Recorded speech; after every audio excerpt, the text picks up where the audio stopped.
अरे सक्सेना जी संभल के। ग्रेवयार्ड कोठी मौत का अगर दूसरा नाम है तो शायद वो ग्रेवयार्ड कोठी ही है।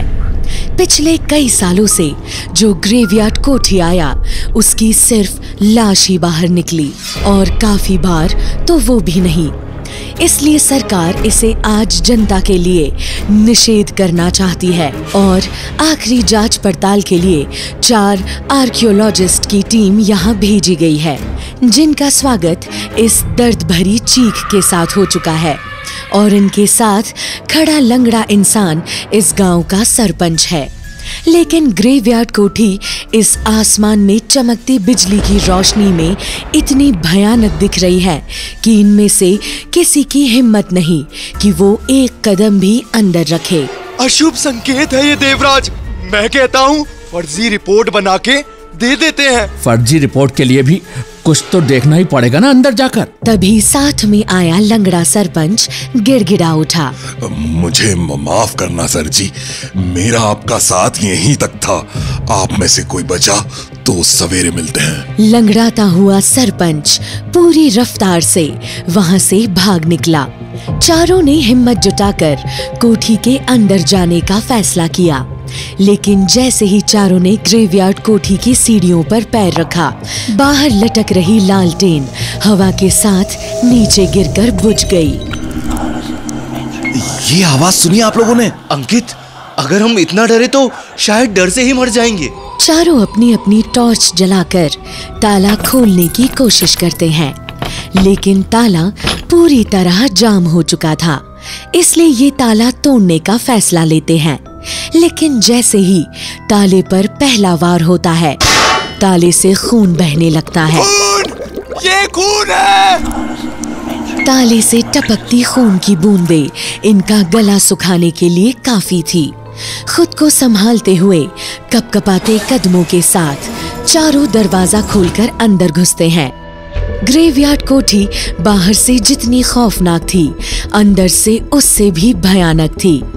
इतनी ऊंची सीलिंग कि आवाज भी टकराकर वापस ना लौट पाई, और उसी छत पर लटकते झरझर खौफनाक आवाज करते झूमर, इधर उधर कोने में सड़ती मक्खियों से लिपटी लाशें, भयानक बदबू, और दीवारों पर ऐसे निशान जैसे मरने वालों ने इन दीवारों को मरते वक्त नोचा हो।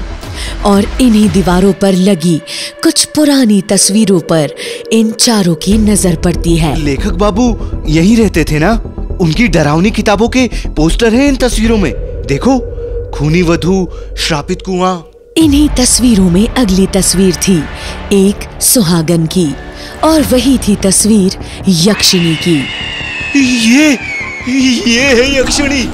यक्षिणी का नाम आते ही अचानक से वो आवाज तेज हो जाती है, लेकिन तस्वीर में दिख रही यक्षिणी की खूबसूरती और कामुक अंदाज से इन चारों की आंखें स्थिर ही रह गई। आसपास क्या हो रहा है इनमें से किसी को महसूस नहीं हो रहा था। जिंदा हूँ सिर्फ तुम्हारे लिए, कहते हुए तस्वीर में दिख रही लड़की अपना दुपट्टा हटाती है और गुनगुनाते हुए धीरे धीरे निर्वस्त्र होना शुरू कर देती है। जैसे जैसे यक्षिणी अपने अंगों से कपड़े हटाती जाती है, वैसे वैसे चारों उत्तेजित होने लगते हैं। यक्षिणी सक्सेना को पास आने का इशारा करती है। सक्सेना सम्मोहित सा पास जाता है, यक्षिणी को छूने की कोशिश करता है। तभी यक्षिणी अपने भयानक तीखे लोमड़ी जैसे दांत फाड़ती है और तस्वीर से उसके छुरी जैसे धारदार नाखूनों वाले हाथ बाहर आ जाते हैं और सक्सेना का गला पकड़ लेते हैं। सक्सेना! जरा सी देर में यक्षिणी भयानक आवाज में हंसते हुए सक्सेना को अपनी तरफ खींचती है और उसे चूमने लगती है। उसका चुंबन इतना तीव्र था कि उसके नुकीले दांतों में फंसकर सक्सेना का सर उसके धड़ से अलग होकर यक्षिणी के मुंह में ही रह जाता है और सक्सेना का धड़ खून के फव्वारे छोड़ देता है। तीनों भागते हुए अपने आप को एक कमरे में बंद कर लेते हैं। उसी कमरे में अंकित की नजर एक साइड की मेज पर रखी हुई एक किताब पर पड़ती है। किताब खुली पड़ी थी, पर पन्ने हवा से उड़ रहे थे। किताब के कवर पर टाइटल लिखा हुआ था, यक्षिणी। अंकित किताब के पन्ने पलटते हुए किताब की फोटो लेने लगता है। वहीं राजवीर और देवराज को एहसास नहीं था कि अंकित वही किताब के पास रुक गया है। वो खुद को और सुरक्षित करने के लिए कमरे से ही जुड़े हुए बेसमेंट की तरफ बढ़ते हैं और यहाँ अंकित किताब में पढ़ते हुए कहता है, मतलब लेखक बाबू यक्षिणी को अंकित इतना ही कह पाता है कि अचानक अंकित को महसूस होता है कि किसी ने उसके पैर नीचे से पकड़ रखे हैं।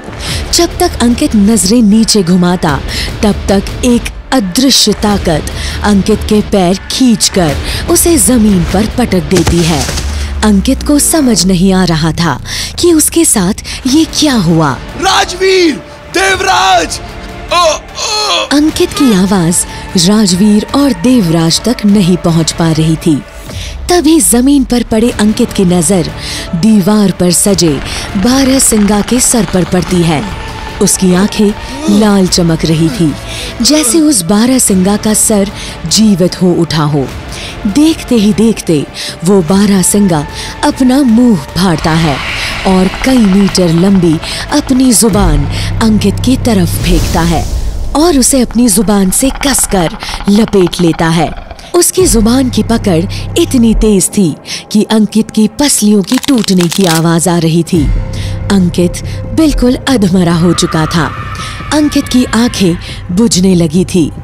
तभी वो बारहसिंगा रूप बदलता है और दीवार पर चिपकी हुई यक्षिणी नजर आती है। दीवार से उतरती हुई यक्षिणी अंकित की तरफ बढ़ती है। जमीन पर पड़ा हुआ अंकित धीरे धीरे सरकता हुआ यक्षिणी से दूर जाने की कोशिश करता है, लेकिन अंकित के शरीर में इतनी जान नहीं बची थी कि वो खुद को यक्षिणी से बचा पाए। यक्षिणी अपने दोनों हाथों से अंकित का सर पकड़ती है और इतनी ताकत से मसल देती है कि अंकित के सर के चीथड़े उड़ जाते हैं।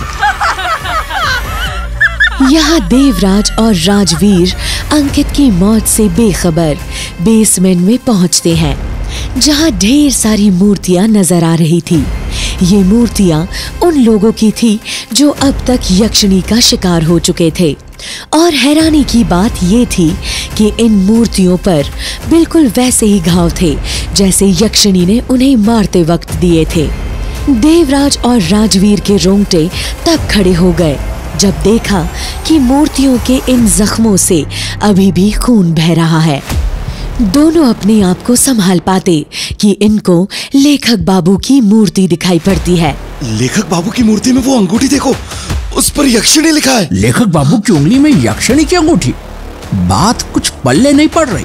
तभी राजवीर की नजर दो और मूर्तियों पर जाती है जो सक्सेना और अंकित की है। दोनों की आंखें फटी की फटी रह जाती है। यहाँ सभी मरे हुओं की मूर्ति है, सक्सेना की भी, पर अंकित तो क्या अंकित भी? दोनों वापस अंकित की तरफ भागते हैं, लेकिन अचानक से एक हाथ देवराज का हाथ पकड़ लेता है। देवराज और राजवीर पलटकर देखते हैं तो जैसे उनका खून सूख जाता है, क्योंकि उनके ठीक पीछे लेखक बाबू की मूर्ति जिंदा हो उठी थी। लेखक बाबू की मूर्ति से धुआं उठ रहा था। शरीर पर जो घाव थे उसमें से और तेज रफ्तार से खून बहने लगा। यहाँ देवराज लेखक बाबू की चपेट से खुद को बचाने की लगातार कोशिश कर रहा था, लेकिन लेखक बाबू की इस मूर्ति पर कोई असर नहीं हो रहा था। लेखक बाबू की मूर्ति देवराज को अपने और करीब खींचती जा रही थी। छोड़ मुझे, छोड़, हमसे गलती हो गई यहाँ कर, हमें माफ कर दो, जान बख्श दो हमारी, हम वादा करते हैं हम यहाँ से अभी के अभी चले जाएंगे। जाओगे तो तब जब यक्षिणी जाने देगी।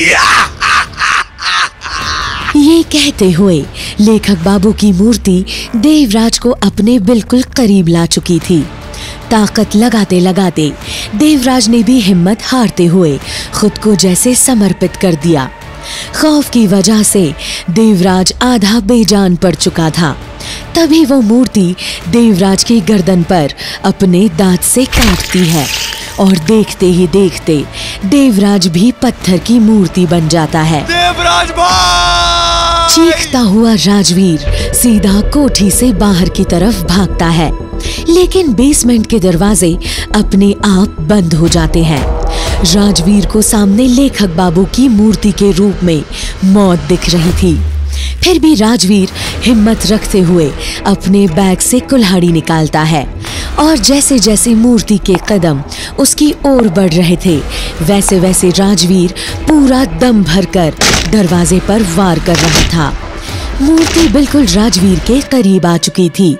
राजवीर हाफते हुए एक और वार दरवाजे पर करता है और दरवाजा खुल जाता है। राजवीर पसीने में लथपथ सीधा बाहर की ओर दौड़ लगाता है, लेकिन भागते भागते राजवीर को ऐसे लगा जैसे किसी ने उसे पीछे से पकड़कर हवा में उछाल दिया हो। राजवीर सीधा कोठी के बाहर बरगद के पेड़ के नीचे आकर गिरता है। जमीन पर पड़े राजवीर के ऊपर खून की बूंदें गिर रही थी। राजवीर जैसे ही ऊपर देखता है उसके होश उड़ जाते हैं। राजवीर के सर के बिल्कुल ऊपर बरगद की एक टहनी पर यक्षिणी फांसी पर लटकी मुस्कुरा रही थी। क्या हो रहा है ये? क्या ये संकेत है कि यक्षिणी को फांसी पे लटकाया गया था? मुझे मत मारो यक्षिणी, मैं तुम्हें इंसाफ दिलाऊंगा, मेरी जान बख्श दो। राजवीर आगे कुछ कर पाता उससे पहले अचानक एक बरगद की टहनी फांसी का फंदा बनके राजवीर की गर्दन से लिपटती है और राजवीर भी यक्षिणी की बगल में झूलने लगता है। राजवीर का दम घुट रहा है। यक्षिणी अचानक से आंखें खोलती है। राजवीर की आखिरी सांसें गिनती हुई यक्षिणी कहती है, यक्षिणी का राज हमेशा राज ही रहेगा। यक्षिणी को फटी आंखों से देखता राजवीर उसी पल दम तोड़ देता है और इस तरह यक्षिणी का राज एक बार फिर राज ही रह गया। यक्षिणी की कहानी आज भी एक रहस्य है। जानने के लिए डाउनलोड कीजिए पॉकेट FM और सुनिए हैरत अंगेज कहानी यक्षिणी।